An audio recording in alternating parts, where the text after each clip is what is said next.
अपने को इस क्वेश्चन में बोला गया है कि the basic nature of hydroxide of a 13th are decreasing progressively down to group. अपने को ये बताना है कि जब 13th ए है, 13th ग्रुप है, उसमें डाउन टू अर्थ जाने पे कि टॉप टू बॉटम जाने पे बेसिक नेचर हाइड्रोक्साइड होता है, उसका बेसिक नेचर क्या होता है, इंक्रीज होता है कि डिक्रीज होता है। तो उसने बोला कि डिक्रीज होता है, कि ये सही है या गलत है। तो ये पहले तो फॉल्स है, मैं ये बताता हूँ। अब क्यों होता है ये बताता हूँ कि 13th ए मतलब बोरॉन, एल्यूमिनियम, इन, टीएल, ठीक है, ये होता है 13th ए ग्रुप। तो ये बोल रहा है कि इनके जो हाइड्रोक्साइड होते हैं वो नीचे जाने पे बेसिक कम होते जाते हैं, ये अपने को बताना है। तो नीचे जाने पे मेटल की करेक्टरिस्टिक, बेसिक करेक्टरिस्टिक क्या होती है, मेटल क्या होती है, नीचे जाने पे इंक्रीज होती है। जैसे जैसे टॉप टू बॉटम जाएंगे हम इलेक्ट्रो पीरियोडिक टेबल में, टॉप टू बॉटम जाएंगे, मेटल की बेसिक करेक्टरिस्टिक इंक्रीज होती जाती है। तो उसका क्या होगा, जो उसका हाइड्रोक्साइड होगा, मेटल अगर बेसिक है तो उसका हाइड्रोक्साइड भी क्या होगा, बेसिक करेक्टरिस्टिक का होगा।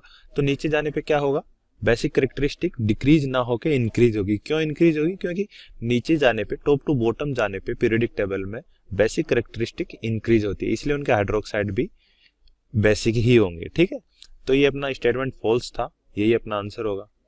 Thank you.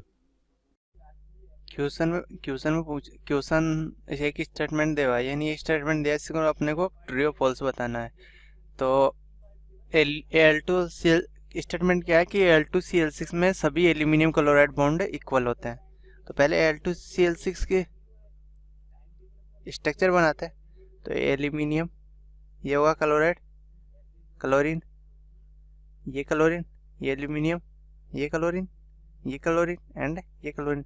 ये अपना ऑक्टेट कंप्लीट करने के लिए, यानी ये AlCl3 का एल्यूमिनियम अपना ऑक्टेट कंप्लीट करने के लिए दूसरे AlCl3 के एल्यूमिनियम क्लोरीन से अपना लोन पेयर एक्सेप्ट करता है। तो ये वाला यहाँ से एक्सेप्ट करेगा, तो इसलिए ये Al2Cl6 बनता है। तो ये कौन से बॉन्ड हो गए, ये ब्रिज बॉन्ड हो गए,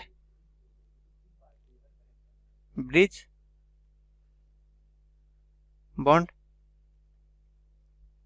ये हुआ नॉर्मल बॉन्ड, यानी नॉर्मल सिंगल बॉन्ड, नॉर्मल या सिंगल बॉन्ड। तो ये दोनों बॉन्ड डिफरेंट होंगे, क्योंकि ब्रिज बॉन्ड सिंगल बॉन्ड के कंपैरिजन में डिफरेंट होगा। तो इनका बॉन्ड एंगल, जब इनका बॉन्ड एंगल से पता चलता है कि इसका ये sp2 यानी 120, अगर ये यहाँ से लोन पे एक्सेप्ट नहीं करता तो ये एंगल कितने डिग्री का होता, sp2 हाइब्रिडाइजेशन होता है, sp हाइब्रिडाइजेशन 120 ये एंगल होता है 118 के आसपास। ये कितना होता है, ये एंगल होगा 79 डिग्री सेंटीग्रेड। तो अगर स्ट्रक्चर में अगर बॉन्ड एंगल डिफरेंट, तो बॉन्ड लेंथ भी डिफरेंट हो, तो बॉन्ड लेंथ ऑल्सो डिफरेंट, यानी बॉन्ड लेंथ भी डिफरेंट होगी। तो ये बॉन्ड, ब्रिज बॉन्ड इस नॉर्मल बॉन्ड के कंपैरिजन में डिफरेंट होगा।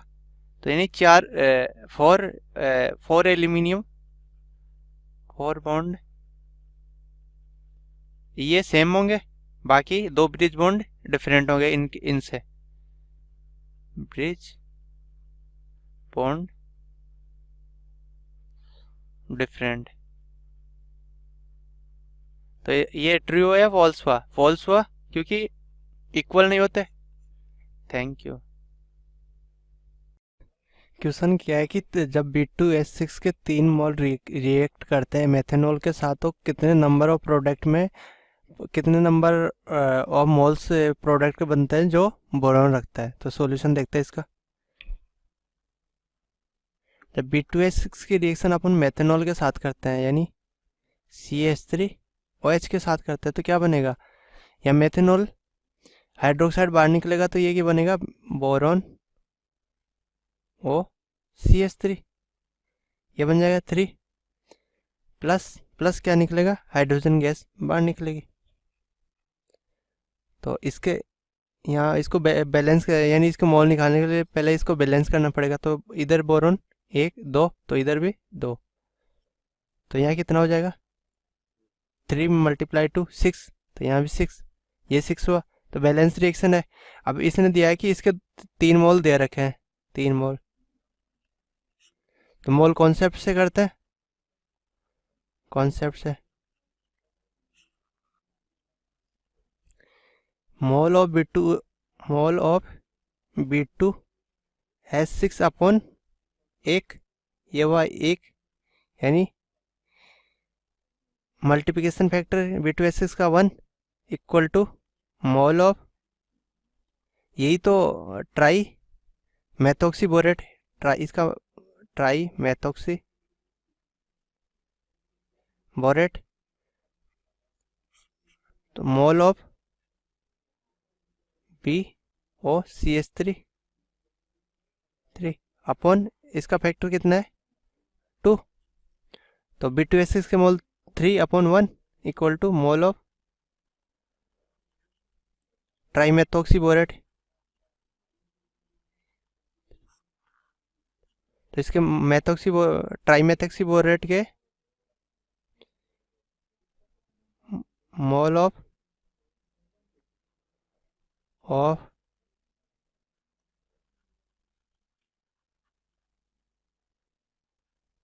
कितना आया 3 मल्टीप्लाई टू 6 मोल, यानी ट्राईमेथोक्सी बोरेट के 6 मोल बनेंगे, यानी 6 मोल बनेंगे। Thank you. इस क्वेश्चन में हमसे पूछा गया है what is the value of N in the given molecular formula BeN Al2Si6O18. As we can see from this is something aluminium silicate, and here the barium is also used. So from this, as we know, the molecular formula for beryl is Be3Al2Si6O18, and it is dihexagonal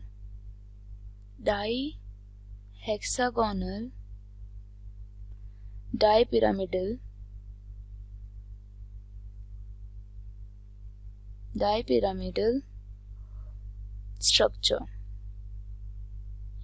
and this is in crystalline form. This structure is in crystalline form. So here this is a mineral, this is a mineral composed of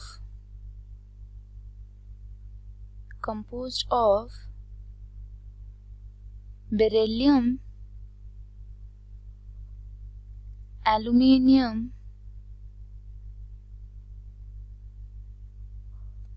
cyclosilicate. That means from this we can determine, if we compare the two given formulas, value of N is 3. Thank you. इस question हमें given है कि जो AlF3 होता है वो insoluble होता है एनहाइड्रस HF में, लेकिन अगर इसमें हम KF ऐड कर देते हैं तब ये क्या होता है, सॉल्युबल हो जाता है। ओके, तो पहले हम देखते हैं कि एनहाइड्रस HF क्या होता है। तो एनहाइड्रस HF मतलब कि वाटर से फ्री। ओके, तो HF हमारा एनहाइड्रस HF यहाँ पे वाटर फ्री होगा, मतलब सिर्फ और सिर्फ HF के मॉलिक्यूल्स हमारे प्रेजेंट होंगे। तो अगर HF की बात हम करें तो यहाँ पे हमने माना ये हमारे क्या है, 2 डिफरेंट HF मॉलिक्यूल हैं, तो इनमें क्या होगी, हाइड्रोजन बॉन्डिंग होगी। ओके, तो इस कारण से इनमें जो कोहेसिव फोर्सेस हैं ये क्या है, स्ट्रॉन्ग हैं।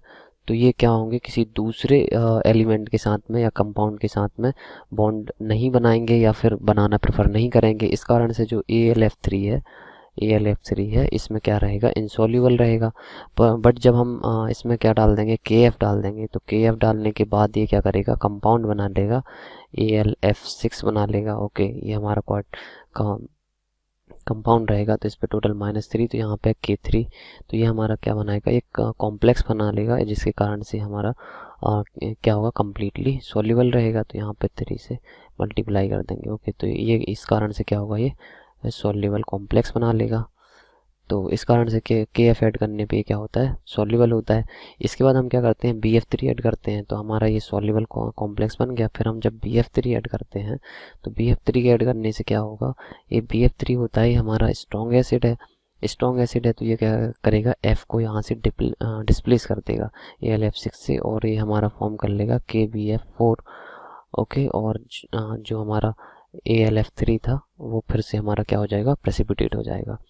ओके, तो यहाँ पे जो BF3 है वो हमारा KBF4 फॉर्म करेगा, और ये इसलिए हो रहा है बिकॉज ये हमारा क्या है, स्ट्रॉन्ग एसिड है देन AlF3 से। ओके, स्ट्रॉन्ग एसिड है तो इसको इलेक्ट्रॉन की भूख ज़्यादा है, तो ये हमारा इजीली फ्लोरीन को डिस्प्लेस करके खुद ले लेगा। ओके, और ये LF3 फिर से हमारा क्या होगा, प्रेसिपिटेट हो जाएगा।